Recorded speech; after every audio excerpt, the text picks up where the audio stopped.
Alright, that's it, we're live. This is it. Episode, I don't know yet. Cracking open a beer. I don't know what episode this is going to be. I've got Liam and Sam and a few others, so I gotta pick. But this one's on Liam's channel, so...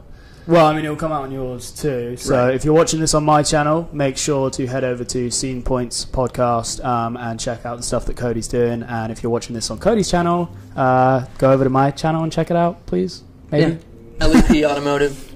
Tons of support. Links will be in the description to both channels. But shall we begin? Yeah. So this is Liam Eyles. As you can tell, he's not from America. Well, he was actually born here, right? Yeah.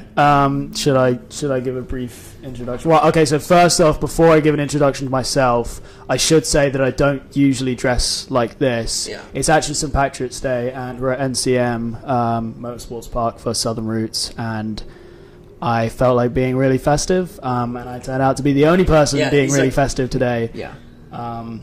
So there's that. Not really. Like it almost makes me feel more comfortable because. I don't know how to describe that. I just feel if I feel like an idiot, I'm kind of comfortable. Makes sense. So yeah, this is Liam. He's got his own little filming business that he does. It's great stuff. He does mostly everything for Violent on the East Coast, and all the cool stuff you see, like the Gatlinburg videos, the Riverside videos, the Stupid Cold videos, all the Southern Roots stuff. That's all from Liam. So definitely good stuff coming out of there. But if you want to take a minute and just kind of introduce yourself, don't go too in depth. But, so my name's Liam. I am 22 years of age as of this week. I was born in the US, and then I've grown up in England. My whole family is British. And then just over 2 years ago, I moved back over to America. And I've been doing film work professionally full-time for about 5 years now. I've done it as a hobby for almost 10. So, you know, real young age, I've just been like on a camera filming stuff, and I've always had a huge passion for cars. My background in cars definitely comes from the obsession with just how things work. My dad's an engineer, so I have a similar mind like that. I'm very interested in how things work, and I'm sure Cody's kind of relatable in that sense. I've grown up around Mustangs and stuff. I've always had an obsession with American cars. Obviously, living in the UK, we don't have American cars, and we very rarely see them. So it's kind of like Americans seeing like crazy Japanese cars, like Skylines and stuff. Moving over here and being kind of engulfed in American car culture is a really like exciting thing for me. But yeah, pretty much that's my background, and I'm super into all sorts of cars. I'm not just into American cars. I love the stance stuff. I love import stuff. I actually love VIP cars, which we'll get onto later on. But that's pretty much me. Yeah, so that's him. He's a cool guy. Definitely some cool stuff, cool background. Thanks, Cody. Cool all-around guy. So yeah, I don't know. You said, I don't know, what got you into filming, I guess? So my background in filming, which honestly is it's almost kind of slightly embarrassing for people in the car community. I come from like an action sports background. From a real young age, I've always like done stupid stuff with my friends, you know, jumping bikes and things off of stupid shit. Dude, everyone our age definitely went through that stage. Pretty much, yeah. And that's kind of how I got into taking pictures and filming. Was just like I was back in the day when we had crappy cameras, I was the one person that could like time it right, because they had like a 3-second delay. So I was the one person that could figure out like when I would catch someone midair. And it kind of just like grew from that, and I just experimented with stuff. And I only really got into filming cars like 4 years back when I got my license.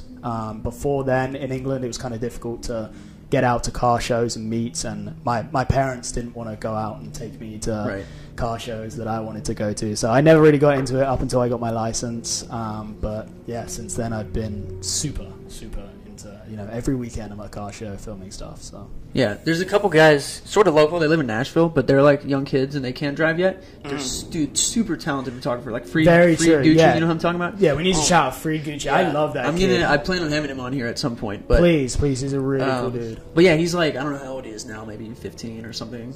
14, Honestly, 15. I don't remember. I feel like every time I see him, I just think he's 14 because he told me he's 14. Maybe like when I first met him. Yeah, but yeah, he's like super talented. Real young kid. Yeah. He took pictures of the FRS when it was with white with the gold wheels. I drove down to Nashville, so you've probably seen those photos before. But yeah, he's super good, and he's kind of like the same thing, except his parents kind of drive him around and take him, and he like pitches ride with people. He is pretty fortunate for that. His parents take him out to a lot of cool car shows, and they're very patient to be able to do that. So I wish my parents would have done that, but I'm not gonna hate my parents for not taking me. They don't want to hang out at car shows with I'm surprised people like us. So I mean, they're definitely cool people for doing all that stuff. But so we're out at this Southern Roots car show put on by. Some of you, if you watched the first episode, you might have got a glimpse of what it's going to be like. Yes, we talked about Teriyaki Boys. Teriyaki Boys touched on it. So the guys that host Southern Roots, shout out to Martin, Eric, Hunter, Ryan. Great group of guys. If you haven't checked out Southern Roots, please do. Really, really good show. Great vibes. If the weather is nice like it was today, it's gorgeous out, and just everyone's having a good time. So. Yeah, it's cool out. There's this track day organization called Binge Tokyo, and they're out here with us, or we're out here with them, I guess, because we're at a track. But yeah, it's cool because not a lot of people that are into stance get to experience the whole race car thing, and not a lot of people in the race car thing really I guess so, yeah. It's to look into cool. The stance thing. Like today is a real good mix of all sorts of car culture. Like we turned up this morning and there's just tons and tons of race cars here, and they see Cody pull in, and luckily Cody's kind of recognized around here. Like he comes to this track all the time to run, but like I feel like if it was any other track, people would be so confused by the car. I mean, I'm sure they still are, but yeah, it's definitely cool. Like, I mean, there's the age gap. I mean, there's probably kids here. Oh, yeah. 16-year-old kids here, and then there's, I don't know, 55, 60, 65-year-olds out there. There's some old dudes ripping it in Porsches and Vets out here. It's awesome. The cool thing is those guys are coming over to check out the cars. I don't know what they're saying to their friends about them, but they're coming over and checking out the cars over parked in the paddock. Just coming over and checking them out, even if you're hating on them, you're still coming to look, and that's cool. So yeah, it's kind of the first experience I've seen where the whole like race car thing and the mesh together. They mesh together. Apart from like Grid Life. Grid Life's pretty, I guess Grid Life. I haven't been to Grid Life yet, so pretty involved with that. But yeah, it's the first time I've seen it. So, but yeah, Grid Life definitely did it way before that. Yeah. But yeah, it's good shit. I mean, I don't know. What do you want to talk about? There's a number of stuff we could talk about. Yeah. Let's talk about like when you make a film. Sure. Yeah. How do you go about like planning out a shot? Or okay, first do you like have an idea like okay, I'm going to since you just recently dropped your Stupid Cold video. I'm going to Stupid Cold. I have an idea that I want the video to kind of give this vibe. Yeah. How do you go from that to then taking the shots and then to like editing it to make that vibe happen? So there's a lot of different like processes I'll take for planning out a video. Sometimes I will just I'll hear a song, and I know a lot of people can relate to this. They'll hear like a specific song and just like picture a whole video to it, and like that gets me really excited. If I find a song beforehand and I think out a whole video to it, then that's perfect. And then other times there's also like a lot of variables involved with like event filming. Like for example, Stupid Cold. When we arrived there, like the day before the show, there was still snow on the ground, and we hadn't really accounted for that. So my plans of maybe making it more like happier vibes is kind of difficult when it's miserably cold out and like nobody really looks that happy. Yeah, everyone's bundled up in I mean, it's not that they weren't having a good time. It's just like it's cold and it's very difficult to like pick a happy song and make it like warmer colors and happier vibes if it is actually like dark and miserable. So for the Stupid Cold film, which if you haven't watched it, please go check it out. I'll put a link in the description. I definitely had to take a very like dark and grimy approach to it, which is is kind of perfect for the venue. Like the location is a cool airport hangar, and there's lots of like miscellaneous rooms that are kind of like abandoned looking. Yeah, it's on an old military base. It is. Yeah, it's really cool. But yeah, there's a lot of things involved with planning out a video, and it definitely does come down to things like locations. So if I'm filming an event, I don't necessarily have control over everything that I can do with it. Like if it's a set place and it's kind of set weather, I can't kind of manipulate that. Like, so, I just have to go along with it. So beforehand, I mean, how far in advance are you planning out how you're going to do this video? Or is it like you're like 3 days before, you're like, fuck, it's going to rain? Yeah, see, that's the thing. So if say it's summertime and I'm shooting a show, like I can plan it out to be like, you know, nice ass weather and just like, I don't know, I could go for a really like fast pace, upbeat kind of feel to it. Pardon me. And then 2 days before we find out it's going to rain, I have to like in my head kind of figure out, oh shit, you know, what I've originally planned is not going to work with this weather. It's going to look stupid. So just being able to adapt and really like work on the fly. But that just goes for event videos. It's a different story if I'm doing like an individual shoot with a car, and my timing is like we can do it whatever day. If the weather is crappy one day, we can plan it for another day. I bet that helps a lot. That planning for videos like that is always really good. I'm very, very in depth with doing stuff like that. For example, the feature that I shot on my buddy Brandon's WRX in downtown Detroit, we shot it at night. We actually shot the film throughout the whole night. It was a crazy night out filming. There was a ton of planning in that for locations. We knew that the weather needed to be nice because we wanted to be out all night filming. We also wanted the streets to be busy with people. So we shot that in the middle of summer. It was warm all night. And I think I planned that for probably 2 weeks, like a exact, you know, schedule for how everything was going to be structured for the video, the music that I was using, when each shot was coming in, and different movements, and then anything that kind of changed on the day, we just adapted with it. So it's a good mix of creativity, planning, and adapting to the variables. Yeah, that's really cool because like the things you don't think about, like me as a car owner and just like a viewer of your stuff, it's like, oh man, that was cool, but I don't think about all the behind the scenes stuff, like the planning that you have to take that goes into it. You don't really think about it, but that's where your money comes from. You're spending weeks upon weeks upon weeks on this shit. Exactly, and there's also a lot of things that some people maybe don't take into consideration or even like pick up in films. But I do certain things when I'm editing or when I'm filming things that people maybe don't pick up on and point it out, but like they subconsciously pick up on it. So for example, in the Stupid Cold film, I shot an interior shot on the trunk of Mark's car, and he has like some cool material in there. Yeah, the gold leaf on the... Yeah, he has like a gold leaf, and it goes like into a coil. It like twists up. Hey, Mitch. This is Mitch, everybody. You can't see him, but he's the... You're GM here, right, Mitch? Yeah. Yeah, he's the GM here at NCM Motorsports Park. We're just filming a podcast. You're fine. all of them so far have interruptions, so you're good. Well, yeah, keep going. So the gold leaf on the trunk. Yeah, so he's got like material, and it spirals up almost like a snail or like a turbo. So I did a shot where I'm like coming in, like zooming in on it tight, and then it like speeds up into the next shot, which is like the same angle of me coming in on, I think it was Josh's turbo setup on his STI.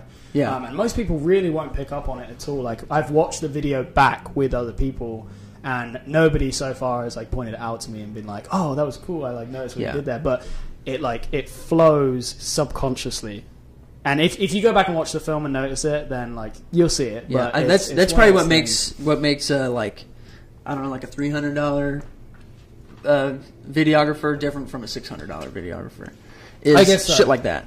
Yeah, like it's the little things. It's how each shot progresses into the next. And I get a lot of questions about like, oh, what kind of transition is this? Like, you know, where did you download this effect? I'm like, this isn't an effect. This is something that I like for transitions and stuff that I do things, it's a camera movement from the end of one shot, and it's a camera movement from the start of the next. Like, they're planned so that they will like seamlessly like work together. Most people really don't notice that, and they'll just assume that it's something that like you can go online and download a transition. I mean, you could, but it won't look the same. Like mine is like it's got like so you're manually using your gimbal. Exactly. Like I'm planning out a shot as I'm filming it. Like the end of it, I'm like, okay, I'm going to swing this to the right, and at the start of the next shot, or a shot that I film later on that will be edited as the next shot, I'm like swinging in from the right. Yeah. As an example, I'm like manually creating transitions in. That's awesome. In real life, which most people I feel like don't do. Yeah, I mean, so if you want to talk about your equipment, I don't know if you want to go over that. Sure, yeah, I mean, or whatever, but I'm not sure that many people would be super interested. I don't know. But I'll take you through a basic run through. I mean, I have my camera on the table here because we're filming some stuff, but I have the Sony A7S II. If you don't know, this is like one of the world's best low light cameras. Kind of the main reason I bought it. So Brandon's WRX film. Yes, I shot that entire film at night on this, and for most people that don't understand cameras, most normal cameras will go to an ISO rating of like 6400, which will be like crazy, like grainy in low light. This camera will go to 410,000 ISO. Jesus. And I can use it to probably about 100,000 without too much grain. So compared to a regular camera, this thing almost sees in pitch black.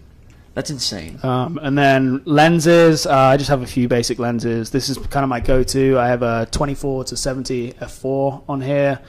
It's got really good autofocus, and it's just a good all-round lens to use on a gimbal. I have my Rode shotgun mic, and then I use the DJI Ronin M gimbal. Is that like pretty standard equipment? It is. I mean, honestly, equipment isn't that. I mean, that's one thing that I like to stress with people, is that equipment does not make your films better. Honestly, I only upgraded to this specific equipment because I felt that I needed the low light performance. But honestly, if I threw my phone on a gimbal, I would still I wouldn't even necessarily need a gimbal. It's more about subject and planning and structure and stuff like that over like specific equipment, which I can't stress enough with young kids. Like, people want to go out and buy the most crazy expensive gimbals and whatever. Like, it's not necessary. Like, focus on like your craft before upgrading your equipment. Upgrade your equipment only when you need to. Yeah, and that's like people that are just getting into it. They don't. I mean, you've been in it for, you said 10 years. So people that are getting into it, they're like, fuck, I've been at it for 3 months. I need the Ronin and I need the A7S. I understand how it is. Like, a lot of people that like first get into it, they see other people like me or some of the like bigger guys like Crispy and Housey and doing this stuff. Like, oh, cool, they have all this crazy equipment. Like, I need that stuff to like get on their level. But that isn't necessarily the case, because I know that there's a lot of guys out there that don't use that equipment and actually make really good stuff. There's one guy that I think I could probably name. I think his name was Bryce Greer. He filmed like an after movie at Gatlinburg, and most of the shots that he had were static on a tripod, and just his compositions were like super good. Like, compositions are really important for shots, and just the way that he put stuff together, I thought was really good. Like, it wasn't the top stuff, but like, for what it was and the equipment that he had, he killed it. So if you're watching this, Bryce, I think it's Bryce Greer. Yeah, I thought you killed it on that. If not, there's a free shout out. Right. So yeah, that's kind of cool, the whole equipment thing. I mean, that's something you don't really see on the other side of it too, as like a viewer. Of course. You understand. I guess as a consumer. Right. Another way to put it, yeah. You just do. I'm hanging around with you often, so I see all your equipment. But somebody that's like, hey man, how much do you charge for a shoot? And you tell them your price, and then they're like, well, that's like fucking ripoff or whater. And your prices are a common thing, right? But your prices are super reasonable. Yeah, I don't make a whole lot of money, so just some advice to you guys: if you want to do this, then be prepared to like struggle. Yeah, but it's not about money for me. I do what I do because I love it. And if I can make enough to get by and just enjoy what I do, then that's kind of the most important thing. You're just kind of traveling around. Yeah, I suppose that's another topic we can talk about. So when I moved over here just over 2 years ago, I moved over here because my my dad works for Ford, and they were moving my whole family over here, and I wasn't like included in that deal, but I've always wanted to move back, and I'm already a citizen, so I was like, okay, I'll just piggyback off of their deal. And then, you know, the past year of kind of just been like getting myself established over here, making a name for myself, trying to get out to as much stuff as possible, build up a client base, a portfolio. And then, was it the start of this year? It was super cold. I packed up all of my stuff into my car and like went to super cold. And then after that, everyone's like, "Oh, when are you driving back up to Michigan?" I'm like, "I'm not." Like I just stayed on the road, and I've been on the road since. Yeah, you went to Mardi Gras. Yeah, I did. That was how was that? Was that cool? That, I mean, completely unrelated to cars, but I mean, Mardi Gras was insane. Shout out to Luna, who made that the best experience of my life. And another really crazy thing, we got spotted at a urinal. Yeah, I remember you said that. Me and Luna are like peeing next to each other at a urinal, and like, I mean. Obviously, he's got like a violent tattoo on the back of his leg, and I'm wearing my violent hat. Did he have his on his calf? Did he pull his pants down to his ankles? Bastard. And so these guys like come in behind, and we just hear them yelling like, "Oh, violent click!" And I just thought they were reading it off the back of my hat or his tattoo and just like making a joke. And me and Luna were just like, "Yeah, we fuck." And then we like turn around, and before I can like even go to wash my hands, this dude's like fucking dapping me up. He's like, "Yo, you guys like." What are you doing down here? This is fucking crazy to see you guys. Hopefully they're viewers. I know, and I was like, what the fuck? Why am I getting spotted in a urinal right now in a club? And it was the weirdest thing ever, and it was super cool. These guys were super sweet. We like talked to them for a couple minutes, got some drinks with them too, and it was just cool. It was really random. Like I think they came from Memphis or something, and they were just like hyped to just run into us at Mardi Gras. So what'd you learn about Mardi Gras that you didn't know already? Besides all the boobs. Well, I mean, I feel like I didn't even know that, to be honest. Like, really? I just knew Mardi Gras was a thing, and I knew there was beads, I knew there was a parade, and I kind of assumed that there was going to be tits, but I couldn't really account for like in my mind how crazy it would have been. And dude, it was wild. I can't even go into depth how crazy that was. But I got smoked in the face by like a handful of beads, and I have like a scar on my nose now. And I saw some grandma tits. Those are the worst.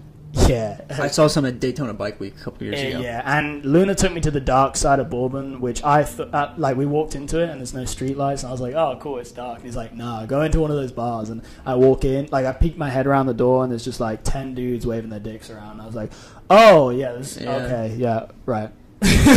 Not quite your scene. No, it wasn't quite, but it was a crazy experience. That must be where Scrap got where's the transgender bars? Yep, yeah, that's where that comes from.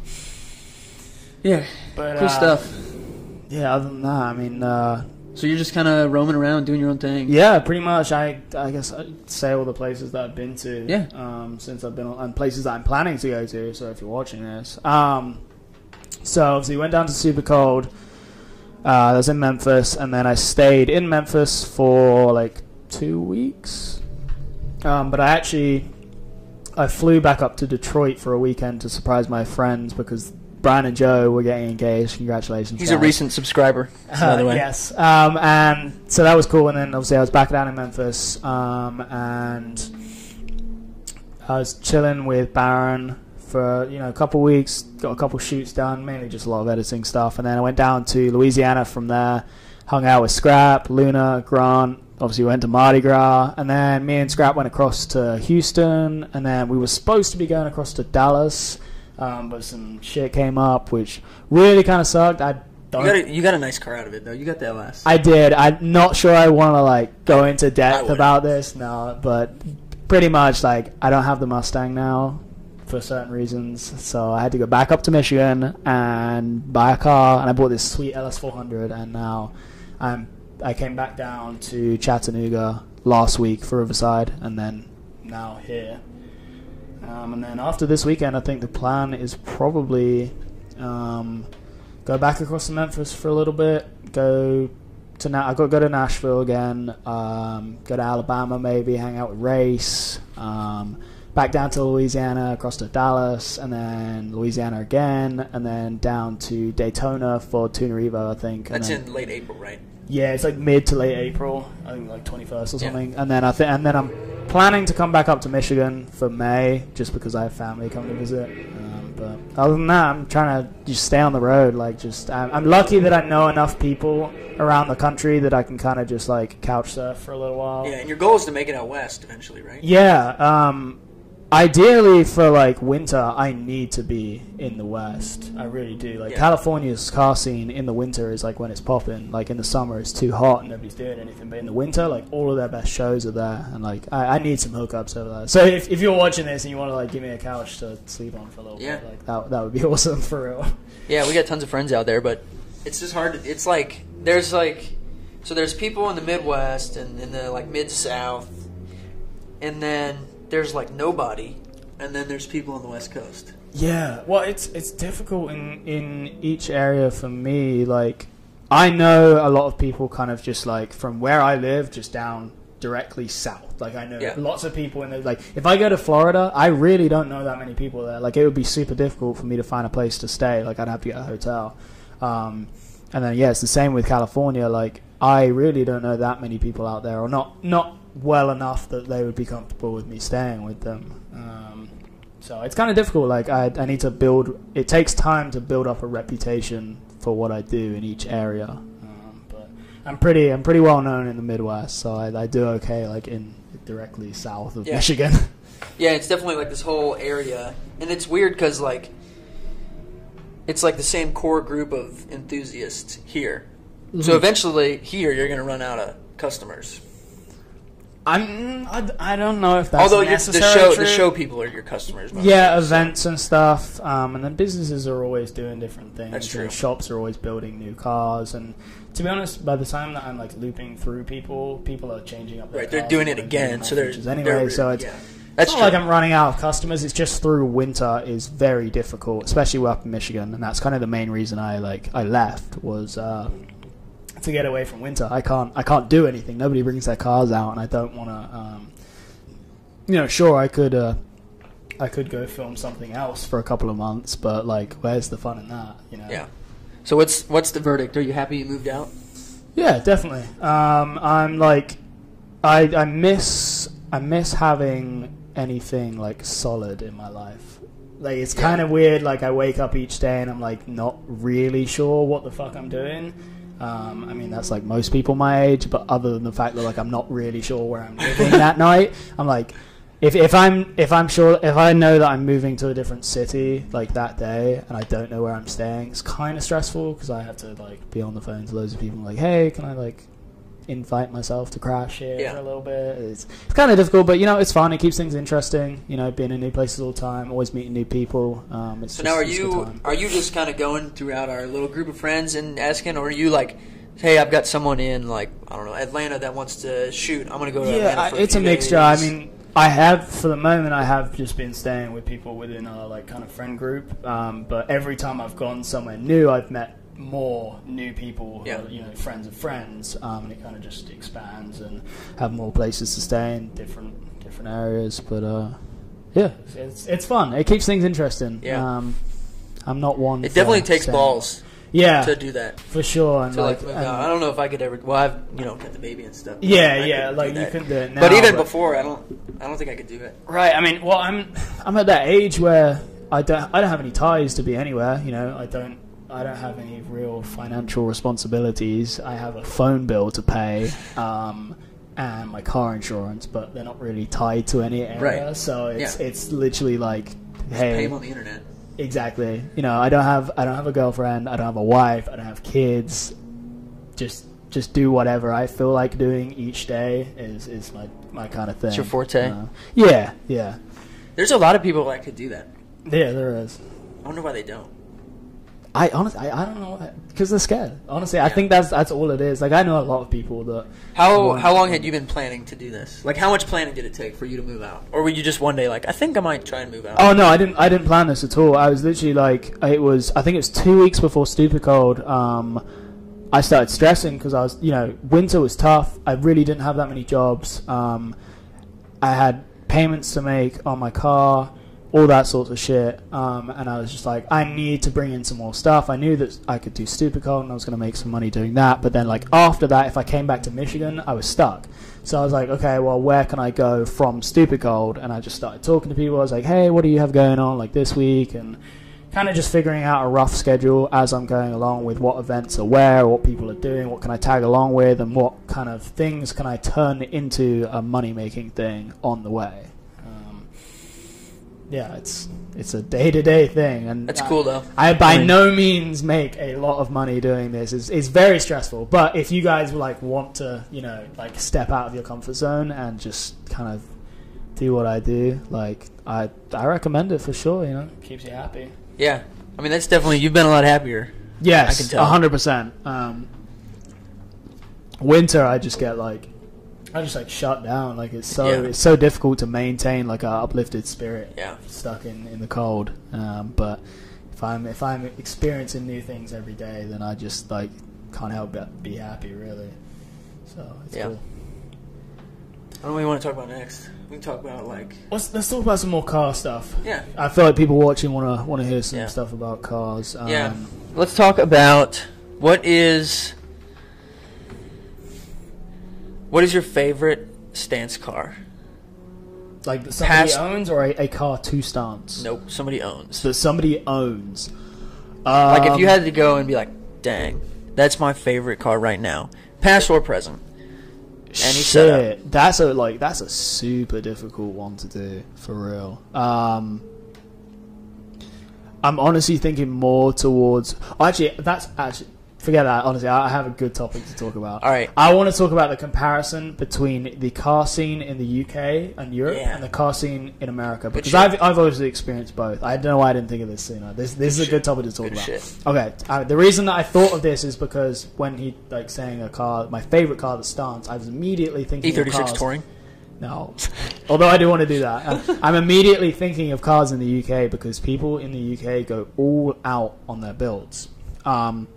And this is like the main difference that I've noticed between the two areas is America. People like to buy the best of the best car from factory. So rather than buying a 328, they want to buy the E92 M3. Like they don't want the base model like 3 Series. Yeah. They want the top already, and then from there they're like, okay, bags, wheels, wrap, like basic stuff, like make it look as cool as possible. People here are very much I'm not trying to generalize the whole scene, but it's much more common here for people to buy flashier things and do like crazier stuff to them in order to stand out and be different. Whereas in the UK and Europe, people can't often afford to buy the top thing, so they buy whatever they can afford, and then over time they build on it. So there's plenty of examples of it. I'm not going to give any specifics, but like people will buy base model cars, and then they'll spend 5 years just putting all of their earnings into making them as crazy as possible, and they go all out. Like, the wheel setups are like relatively basic. Like here, wheels are a huge thing. Like, everybody needs like the craziest offsets and camber and all that stuff. Like in the UK, like nobody really cares about that. It's more about like attention to detail on everything. So like racist car almost. Kind of, yeah. Like people go all out on interiors, trunk setups, or I should say boot builds in the UK. The majority of people will have hatchbacks, so they're usually like 2-door hatchbacks, and they do like a rear seat delete, and then they do a whole like crazy like half cage, and then loads of like Alcantara like sub setup with their like air set up everywhere, hard lines, like the craziest stuff you've ever seen. And I honestly never really see it over here. Like most people will just do like I wonder like if that's why the Volkswagen scene is sort of like that here. Yes, that's the I definitely think it is. The reason that it may not be the main reason, but Volkswagen in the UK and Europe is like a huge scene because most people cannot afford to like hop into really expensive cars and build them. Because insurance is extremely insurance is crazy expensive over there. The price of gas is crazy. Like if I just give you like an open comparison, what's the price of premium here? It's like $3 something, $3.50. No, right here. No, here's like it's like $2.80, $2.90 here. In Bowling Green? Yeah, no, we're not gonna say Michigan's expensive. We'll just say in Bowling Green. So it's like $2.80, $2.90 for premium. So 93 octane. In the UK, I think our like standard octane is like 91. That is about, if you do like the conversion, I think it's like $8 or just over $8 a gallon. Like put that through your mind. Like, people complain about how expensive California is on gas, and they're paying like $4. Yeah. Like, that's insane, dude. The UK is insane. $8 a gallon. It's absurd. So, you know, people can't afford to fill up like big engine cars. Everyone has smaller engine cars. That's why you see a lot of Volkswagen Golfs, Polos, which Polos don't exist here, but a lot of diesel cars over there too. A lot of diesel cars. I had diesel cars the whole time that I was over there. They make like a Ford Focus diesel. Yes, right? I had a 1.6 Ford Focus diesel wagon, and it was right-hand drive. Obviously, it was in the UK, and it was a manual, 6-speed. And I tell people that over here, and they're like, "Wow, that's so cool." But over there, it's completely normal. That's crazy. We probably don't have it here because of stupid emissions laws or something. Yeah, but and unfortunately, America doesn't like to build wagons. Yeah, I love wagons. I think they're coming. They're coming. Yeah, wagons definitely. are coming around. But so like, yeah, I mean, keep talking about your Volkswagen stuff you're talking about. Well, I mean, another thing with the car scene differences in the UK, things are very split. So when they do car shows, they're usually specific to a genre.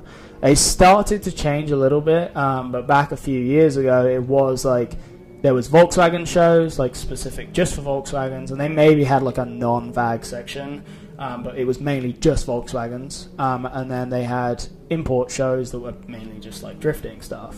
And they've only just recently started to combine things with shows like Fitted UK or Gravity, and I'm trying to think of some other shows. I Love Bass hosted a show. I can't remember what it's called, but shout out to those guys. They're really cool. But yeah, they're starting to combine the different genres together. Whereas here, it's always been just like their stance shows. Yeah. Which actually, we have a couple. I mean, we have like H2O originally. Okay. And so H2O was originally a Volkswagen. Louisville, show, there's Water by the Bridge. Yeah, and most of them just kind of turn into an everything stance show now. Yeah, the genre is now grouped together as stance. Yeah. So do you see the American car scene kind of following in footsteps of the Euro car scene, or opposite, or two completely different directions? I don't even think they coincide like at all, really. Like, car shows in the UK are very well. Europe's slightly different because like Worthersea is kind of similar to America, because America's shows have been based off of Worthersea. Like, obviously Soho is based off of Worthersea, but yeah, I don't know. I think car shows in the US are more focused on an experience, like especially like the stuff that we do, like going to Gatlinburg. It's not necessarily about the show. It's about like, you know, hanging out with your friends, you know, renting a house and just chilling for a whole weekend. Whereas shows in the UK are very much like they're usually an indoor, like well-lit venue with just like cars parked up, which they do have shows like that here, but like most shows in the UK aren't kind of experience based. They're more just like, come look at these really nice cars. That's about it. I mean, you do hang out and have a good time with your friends, but here is more like experience based, at least from my perspective. Yeah, it's cool to see, like, I don't know, I feel like the US scene takes a lot of like picks. I mean, it's just like the melting pot of car scene. It takes like Euro stuff, JDM it definitely does, yeah. I mean, it's kind of all over the place. And I also noticed that like different areas take on different styles too. Here, I mean, in the Midwest, it's really like, I don't know. I feel like it's just like low quality. The Midwest is a mixture of shit. Yeah, honestly. West Coast is definitely like all out. West Coast is money. But West Coast is like people are like doing the craziest shit to exotics and just like whatever. They're just doing the wildest shit. The East Coast has like a huge drift scene, and it has a huge Volkswagen scene. And then Midwest is like it's a bunch of Honda boys. I mean, it is, but it's really like random. Like, right. I don't know. I feel like I don't want to hate on like the Midwest because I love it here, but it's definitely, it has its own taste for sure. It does. The Midwest has its own taste. It's difficult to like explain or like narrow it to a point because it's mostly like some camber, some wheels, maybe a wrap. Right. Yeah. Like kind of basic. Like maybe a turbo kit or something. Yeah. It's like low cost. I feel aesthetics. I feel like we can't generalize the whole like area, but yeah, it is what it is. Yeah.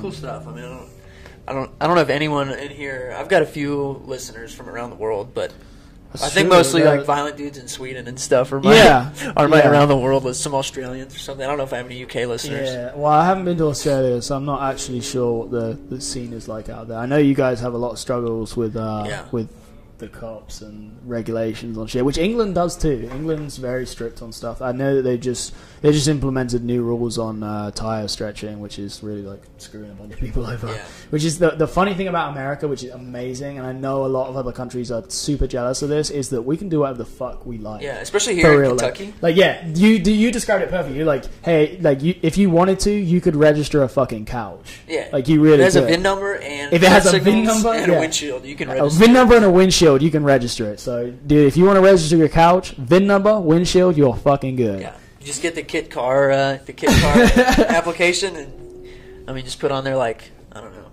whatever brand couch it is. But yeah, Kentucky, you can like, it's crazy because you can do basically.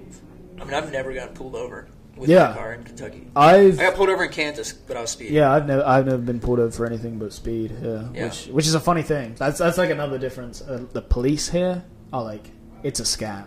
Police in America is a scam. So police in Europe have like bright, obnoxious cars so that you can see them when you need to see them. Like if you need help or whatever, they're there as a safety measure. Whereas here, they're in like. They're out to get you. Civilian-looking cars. They're like black. They're hidden. They hide out to catch people. It's backwards because it's a money-making scheme, and I know that a lot of people. I put it in the group chat a couple weeks ago. I saw a black Ford Fusion with Texas plates.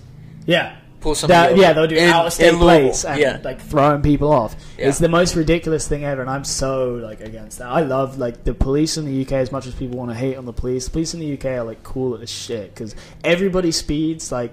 You can cruise at 100 mile an hour like comfortably, and it's no problem. And we have speed cameras in the UK, but it's the law that they have to tell you there's a speed camera. So there's these like bright yellow or orange signs. Is there a lot of like that say there's a camera? Is there a lot of like speeding accidents and stuff? No, they only put cameras in areas that have like heavy accidents in the past. So or like heavy pedestrians or something like that, or no. Well, I mean in some places, yeah, but. Like, it's 100% a safety measure. Like, they're not trying to make money off people. They're not trying to catch people out. They know that people are going to speed, and if you do it correctly, it's safe. Like, there's nothing wrong with speeding. But, yeah, it's a safety thing, whereas in America, they're just out to catch people because they want to make the money. Yeah. It's revenue for the county or the state. Yeah, it really is. But nothing against police officers here. No, not at all. But I feel like we got a little off topic there. Back to talking about, like, we can do whatever we want, which is kind of funny. You know, we don't... So, in Michigan, at least, we have no emissions testing. We have, like, you really don't have to do anything. Like, you just go, like, registering my LS, I didn't have to even go to Secretary of State. I just did it through the dealer, which I haven't even got my registration yet. I've been driving with no plates for like 2 weeks. But. Yeah, so if you buy a car out of state to register in Kentucky, you have to get a sheriff's inspection. But right. If you know a sheriff, you can like throw him $10, and he'll just sign your paper. But if you buy a car in Kentucky, you don't even have to bring it to the clerk's office to get it registered. Really? You just bring the title and proof of insurance. Yeah, exactly. Same thing in Michigan. You're right. Good. There's no things. Whereas in the UK, we have crazy. Like you have to go through a thing called an MOT, and it's like a full check of a car. So if a car has rust on the chassis, at least I think it is. I don't know the exact like lines on it, but if the car is rusty, it's not roadworthy. Like there's tons of things that they go through on a car, and if they deem it unroadworthy, like if you took a Stancy car, like if you took your car to the UK and you took it to an MOT place, you won't even get on the lift for a start, so they'll fail you for that. Like it's the most ridiculous thing. I mean, most people in the UK I know like will just like tip their buddy who owns a garage to do an MOT test. But yeah, like they go through like strict testing on stuff like that. Like you need to have cats, all that stuff. But like here in most states, there's no tests for anything. And the amount of like rusty shit boxes you will see driving around. Dude, I was following. We were coming down here. I saw it was an S10, Chevy S10 pickup. The bed, there was no bed. The frame rails were just about rusted in half, and the taillights were zip tied to the end of the frame rail. Right. And you know what the craziest thing is to me? Is that they're still pulling over Stancy people. Yeah. You have motherfuckers with their frame rails like about to snap. Any pothole about to snap. And you're going to pull a motherfucker over for stretched tires. Yeah. Properly inflated, fitted, beaded, stretched tires. And you're going to pull them over for that. Dude, I'm still a skeptic if it's dangerous. It's not. I feel like that's a really good topic for like a whole podcast. Yeah. I'm not sure how to have the argument because I don't feel like I don't know enough about it. I mean, you need some scientists on that right. shit. I think Engineering Explained did a thing on stretch tires. I want to do so. We're gonna do it. We're not gonna tell you what we're gonna do, but we're gonna do it. You know what I'm talking about? Yeah. We're gonna do some scientific shit. Some scientific shit out here on the pad. I feel fucking retarded sitting here in my full green outfit. Like, yeah, we need to do scientific shit. And everyone's like, yeah, we're gonna prove all the people wrong. Or like sort of. Or if the video doesn't video doesn't come out, it means that we were wrong. That way we never look bad, right? That's the great thing with being in charge with the media. I make myself look better. So yeah, that's what we're gonna prove you guys wrong.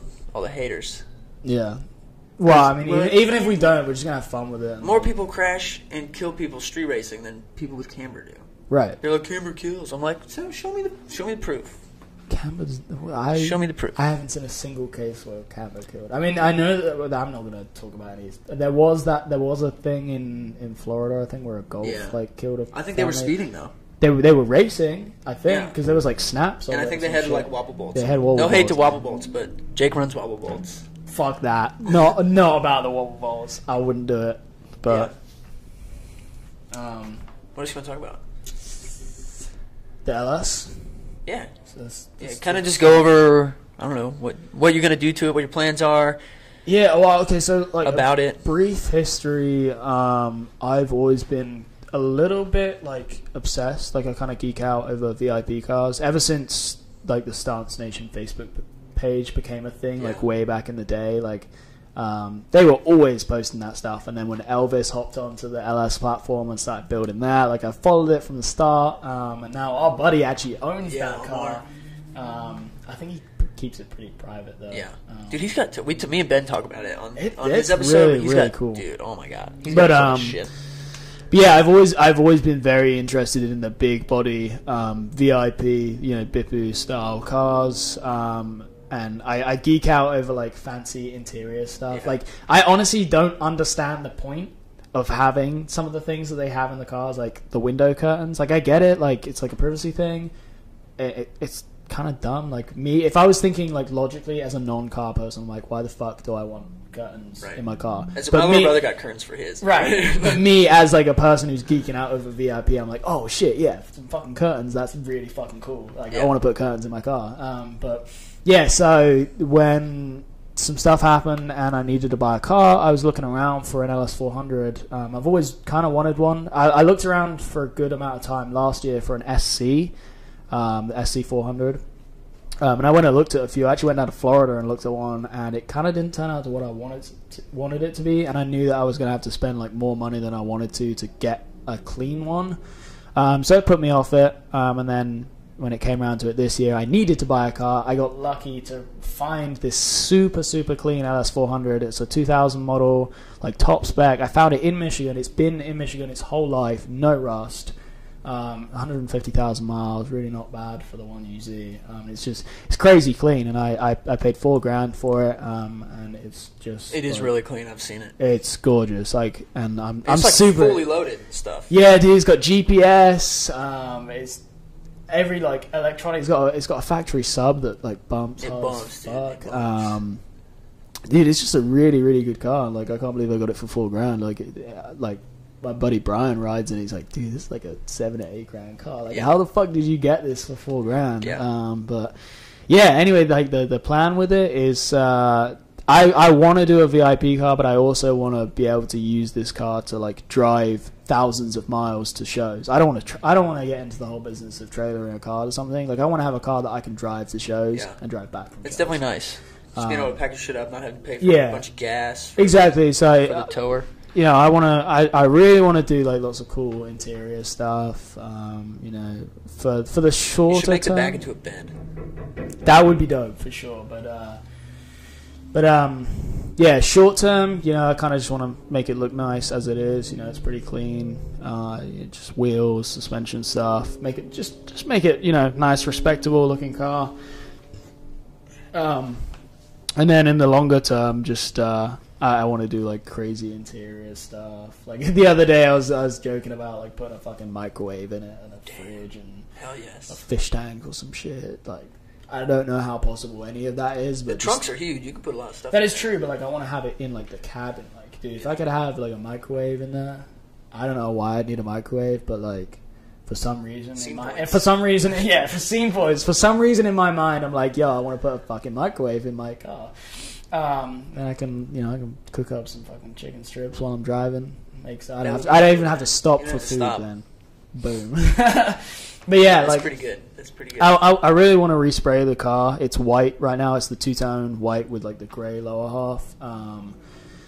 I want to do like a dark color because I feel like blacks work real well for VIP cars. Maybe like a dark green or purple or something. Yeah, Mike Koziel's is black, right? Yeah, it is. It is. But yeah, I want to keep it real simple, clean. I'll keep it stock body for now. I did post something up the other day about bags or coils, and lots of people were kind of arguing it out with each other, and I'm most likely going to do bags because I need to drive the car really far, and I don't want to like ruin the ride quality or risk fucking up my fenders. Yeah. Bags are just easy, and I'm not in it to like impress anyone. I don't care to like scrape my ass leaving a show and show off to someone.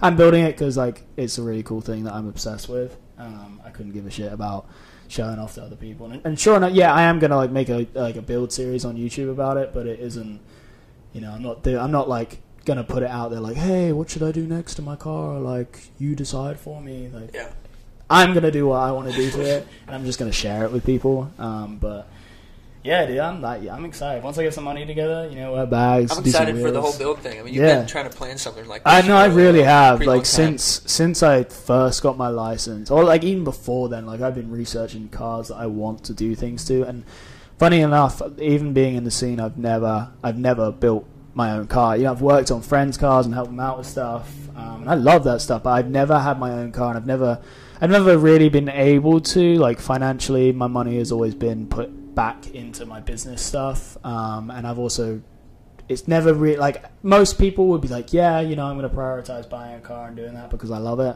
Me, I'm kind of more sensible with it, and I've waited years to be like more stable. Not that I'm stable right now, but like I don't really have a choice. I needed to do this, but yeah, I'm excited to finally just mess with some stuff and just make something my own, really. Good shit. Yeah, for real. I'm excited to see it. I mean, you definitely see a lot of them, but they're all like sort of similar.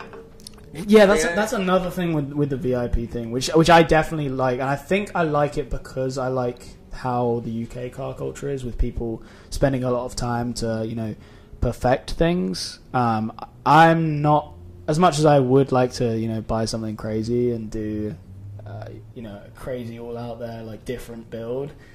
I know what I like based off of other things that I've seen, and I don't care to kind of, be inspired by other people's stuff. Right. Like, you have your own vision. Yeah. Like I see something and I want to do it, and I'm not trying to be like out there outlandish just to make the statement like I did something different. Yeah. Like I'm just doing it because I think it's cool and I want to do it. Look, there's only so much stuff that looks good. Right, and yeah, VIP culture is kind of similar with a lot of it. I mean, if I did a microwave in the car, I feel like it'd be pretty different. But like, we'll get to that later if I actually figure out where to do it. I'm sure people will ask me questions like, dude, did you put a microwave in your car yet? Fuck no, I don't know where to start with that shit. But yeah. I'm just stoked to like just mess with stuff. Good shit. I'm glad to have you on finally. Yeah, I've been trying to get you on for a while. Yeah, glad to make it happen. Been moving around a little bit, and obviously we're in the same place right now. And I'm probably gonna hang out with you the next couple of days. Yeah. Anyway, I mean, at least we got it out of the way. We can kind of go through it and everything. I don't know. Maybe yours will be the next one to come out. I got to figure out. Is there anything else we could talk about? I don't know, man. I think we covered a lot of bases. Should we talk about Gatlinburg? If you want. I feel like we should. Yeah. It was a good event. So so Gatlinburg is a show that's hosted once a year by Slammed Enough. It's in the town of Gatlinburg, which is in Tennessee. It's like right in the mountains, super touristy area. And they started doing it 2 years ago. Yeah. And we went to the first one. That was actually where I met you. Yeah. Which is funny. That was the first time we met, wasn't it? Yeah, but we'd spoke a few times in our like group chat before then. I think it was mainly about like racing stuff. Because I think I was bragging in the group chat about my friend Joanna, like, because she's like super into drag racing and she's a girl, and then I think Cody like mouthed back about racing. I had no idea that he was like a track guy, or like he actually like puts down some fucking hard laps on shit, and he was like calling out, he was just like, yeah, fuck that pussy shit, like around some corners, and I was just like, oh fuck, this guy's a dick. And then we met at Gatlinburg and we got on real well. Yeah, we've been good friends since. But yeah, Gatlinburg is one of those events that is 100% for the experience. It really is. Yeah, if you could go to one show during the year, it's Gatlinburg. Yeah. For like, at least for us, like in our area, like Gatlinburg is the show to go to. I mean, we already got the house. It's March, and we already got the house. Yeah, and the show's not till the end of October. Yeah. Oh no, it's the end of September, start of October. Right? Yeah, because it's on Naomi's birthday. Yeah. It's just like such a good time. Like, we rent a big house and we have as many people come out from Violent. There's people coming from California this year. Yeah, we've got some Swedes from Canada, some Australian people coming over. It's gonna be. There's we got a house with 60 people. Yeah, it's gonna be a lot. It's just a really good time. Like, it isn't about the show at all, really. Like, honestly, the show is like the worst part about the weekend. Like, sorry to slam it up, but like, being indoors for 8 hours is boring as shit. Well, it's cool because you can kind of park up. I mean, you can't. That's you're true. Filming. But we can park up and kind of walk the strip. If I'm filming for Violent, I just go where everyone else goes. It's not important about the show. But obviously, if I'm filming for someone else and I need to be at the show, it kind of sucks. Yeah. But yeah, it's cool. Like, we just we explore the town. We always hit up all of the moonshine bars along town. They have like $5 samples, and you get like 13 half shots for $5. Like, you just make your way along the strip. It's like, yeah, you should have a good time, and it's super nice scenery. There's tons of like great places to shoot at, and we have some rowdy parties, and that's kind of like we got like a name for that for the first year of Gatlinburg. Like, the after movie dropped, we had the hot tub scene, and bear in mind, it looked like super out of control in the video. It really wasn't that rowdy. He's really good at making things look rowdy. Yes. Like, there's like things that I'm doing with the camera to like make it look way more hype than it is. But it's still hype. It's a good time, and it is really happening. Like, we are having a good time. Like, some things are like slightly staged. They're like, yo, like, okay, so like, pour this fucking drink over his head. Yeah, so in this year's Gatlinburg movie, or like I guess last year's Gatlinburg movie, the scene where you guys are playing Pong at the beginning, and Luna's in there, and he's like, "Dude, welcome to the Violent House," or whatever. Oh, yeah. That was like a pretty not lit. I wasn't there, but that when you showed me the was this at our house, or was this the Vader? It was at the Violent House. When you showed me the footage, it was like, this is pretty like low key. But you it really wasn't that crazy. There was probably 8 to 10 people in the room. The loudest person being Luna, so the camera was on him mainly. We were playing Flip Cup, and somebody bought the wrong fucking cups, and it was the stupidest game of Flip Cup ever because they wouldn't land. It was terrible. It was like you were already drunk, but you were sober playing Flip Cup. Yeah. So your cinematics made that kind of mellow seem like an actual exactly. And the same thing honestly applied to the Vader party. Like, I don't want to dick on them at all, but like, that party wasn't crazy lit. There was a lot of people there.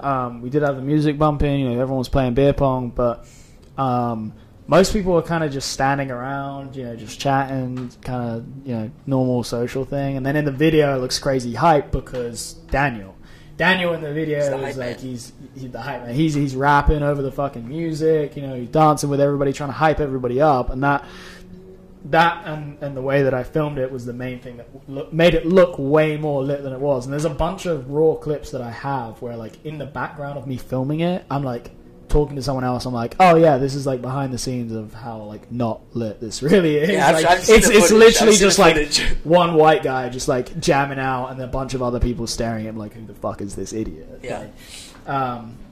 But yeah, like there's some reality to it not being crazy out of control. We're not bad people. Like, I feel like a lot of people get a bad impression. Yeah, they definitely think we like party a little hard. Yeah, but I feel like we're mellow people. I mean, no, we are, and I've definitely changed. Everyone cracks a cold one every now and then.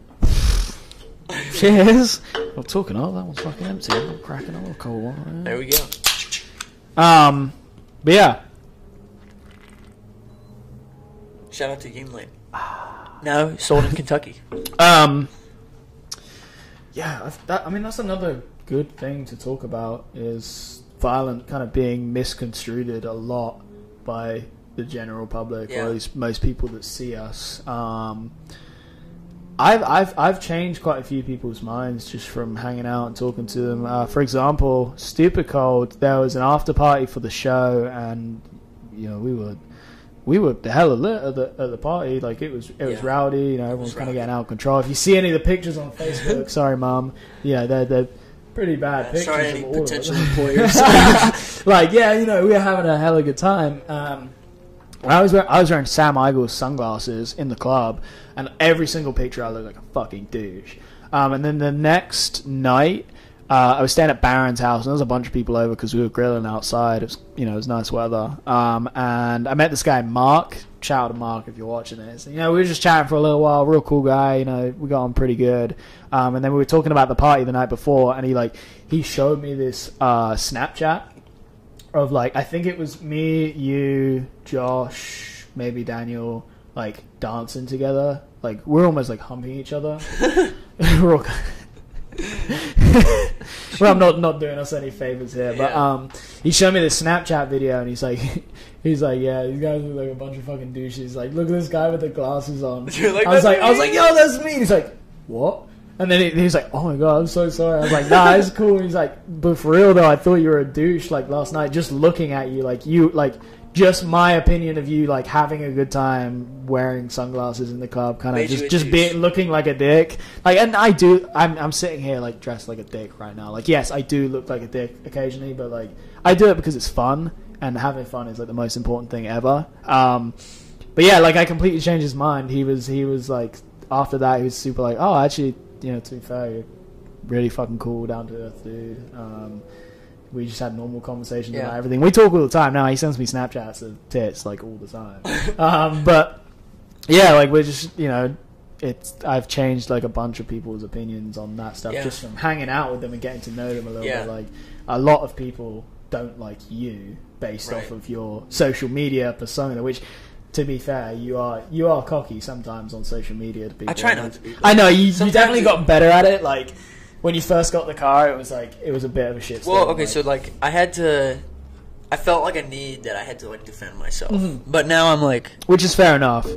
But now I'm like, it's whatever. I mean, you can tell. But like, if people were to come up to you at a show and just like kind of chat to you and ask you questions about your car, or like if you had any subject matter that you were kind of like comfortable talking about, like it would just be normal. Like it's not like nobody would be like, yeah, this guy's a fucking dick. Like you are a normal, down to earth guy, and that's why we get on so well, because we're just like so normal. And I try to be like, even online now. I mean, maybe not so much earlier, but now I try to be as. I mean, apparently, occasionally I'll kind of lash out and here to be and fair, there, online personas are pretty entertaining. Like, it is fun to be a dick to people online sometimes. Well, that's the whole thing with this whole podcast. I want to like bring the person that you see on Instagram into real life, so they can get a bigger idea of actually who you are. And sure, it's fun to like put shitty comments to things. Like, I'm sorry if sometimes it does upset people, but like, you know, it's funny sometimes. Yeah, it is funny. I wish more people got it. Came across as jokes. Right, yeah. A lot of people just take like this whole clout thing so fucking serious. Like, it's not. It isn't a real thing. Somebody in the comments right now, tell me what clout is. Tell me what the physical thing of clout. Tell me what is the physical mass of clout. Like, you can't. It's a clout cloud. Exactly. It is not. It's not a real thing, so it is not important. Like, you know, this. I think this podcast is great for just like finding out. You know, how that's the whole thing. Like, life is like. Just bringing out who the person actually is, what they're about, what their values are, who they are behind the camera, behind the one little millisecond snapshot that they have. And I'm always behind the camera, so so yeah, no, that's cool to actually bring light to me, because I feel like most people don't often see me or my personality, or some people might get a bad impression from me at car shows, because I do get very stressed out when I'm filming car shows. I'm very busy. Like I you know, I have a lot of things I have to film. I'm worried about other things going on, and all the normal stresses of life that everybody has. And at the same time, you know, I'm stressing about like the things that I need to get done right there and then. And, you know, often people will come up to me and they'll be like, hey, you know, you Liam, you run LEP Automotive. And sometimes I really do hate it. Sometimes I can be, like, in the middle of filming something and I'm like, yep, yeah, that's me. And they're like, oh, I love your videos. I'm like, thanks, man. And, like, I don't mean to be really blunt about it. Like, I do really love to talk to people about things and offer up advice and just share experiences with people, because I do enjoy that. But, you know, work is work, and if I'm being paid to do something, I'm going to be there. That's my main focus. So I do apologize if sometimes people get a bad impression from me at shows. I'm kind of stressed out. Like, today I was stressed out. I didn't eat until, like, 2 o'clock. Dude, I still haven't ate. Luckily, wifey, Mackenzie, fucking hooked it up. She brought me some McDonald's. Oh, it was the best thing ever. And, like, then I switched out to this hat, and everybody's like, oh, you look stupid. I'm like, but I feel great. I don't care. All right. I think that's it? Yeah, I think so. Should I give any shout-outs, I guess? If you want, I mean, you want to thank anybody or shout out to anyone that supports you? Yeah, like that? Yeah, I suppose it's probably a good chance to shout out to people. I mean, 'cause you don't really get the chance to... I guess really so, yeah. Speak out like this, so kind of tell... who supports you and... Yeah, I want to give a huge shout out to everybody that supports me. You know, my channel's up at like 45,000 subscribers now. All of those people that watch my videos consistently and get excited about the projects that I'm doing, I'm so thankful for that, because that really keeps me going. And, you know, my close friends, people that, like, if I'll when I'm up in Michigan, like, I'll go to Brian and Joe's house, and if I've put out a new video, they'll put it on the TV and make me watch it. And, like, it's cool to, like, see my friends get excited about the things that I'm doing, and I know that you guys do it too. Yeah. It was cool when I did at Stupid Cold. I did a premiere of the Gatlinburg film. Pardon me. At Baron's house. Baron's house, and there was like 50 people in that room, and it was really awesome to just see people's reactions to something that I'd worked really, really hard on. And oftentimes I don't get to do that. When I make something, I spend so long doing it and watching it over and over again that I get fed up with it, and, like, I'm not very enthusiastic about my projects when I put them out. Like, you know, Sarah will ask me all of the time when I'm putting out a new video, she's like, oh, are you excited? I'm excited. I'm like, really? I was excited like a month ago. I'm like, I've seen this video a million fucking times, and by this point I know every flaw in it. And she's like, oh, you stop downplaying your work all the time. I'm like, I don't mean to do it. Yeah. But like, yeah, it really pays off when I put something out that I'm really passionate about, and I get a good response from it. People are excited about what's coming next, you know. Yeah, so I'm very thankful for the people that support me, all 45,000 of those people that are on my channel, the 10,000 people that are on my Instagram, and then more specifically, everybody in Violent Click. A lot of people won't understand, but Violent Click has definitely helped me through a lot of things. You know, outside of cars and filming, there's lots of things that just having, like, brothers by your side good camaraderie is just, you know, it's helpful. Like, there's things that you can't expect in life, and having good people around you to support you through, you know, tough times or just whatever's going on, like, it's nice to have that. So I'm very thankful for the people who are close. They remain in contact, and they look out for me. I look out for them. Especially a huge shout out to Benjamin Gunn, which he was on the podcast on here weeks ago, or last week or whatever. He has been like a slightly younger dad for me. Like, my dad's super cool and he does help me out with a lot of stuff, but he has his own things that he's very stressed with. But Ben has been amazing.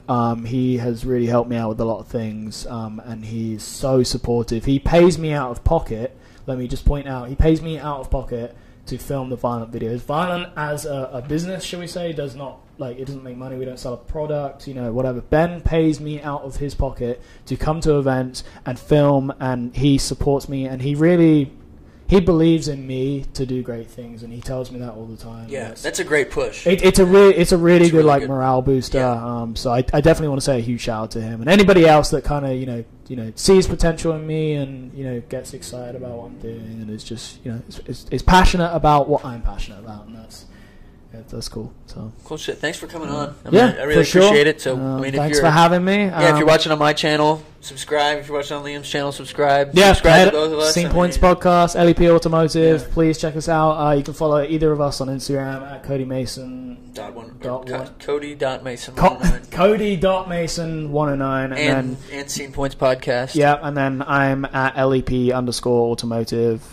or my personal account, if you really want to see this shit I post on there, is at Eyles. My last name is spelled EYLES. I'll put all the links and stuff. Yeah, thanks for watching, guys. We are probably... Oh, you're going back to Louisville tonight. Yeah, I'm going to grab dinner with the crew and probably head back to Louisville. Yes. So. We need a group dinner. Get some beer. And I'm going to go out tonight and have a good time because today has been stressful. And it's your birthday week. It is my birthday this week, so and it's St. Patrick's Day. Yep. And let's go find a karaoke night so I can tell some ladies that... Sorority karaoke? Oh, yes, please. Yeah. All right, good shit. Absolutely. Thanks for watching. Thanks, guys.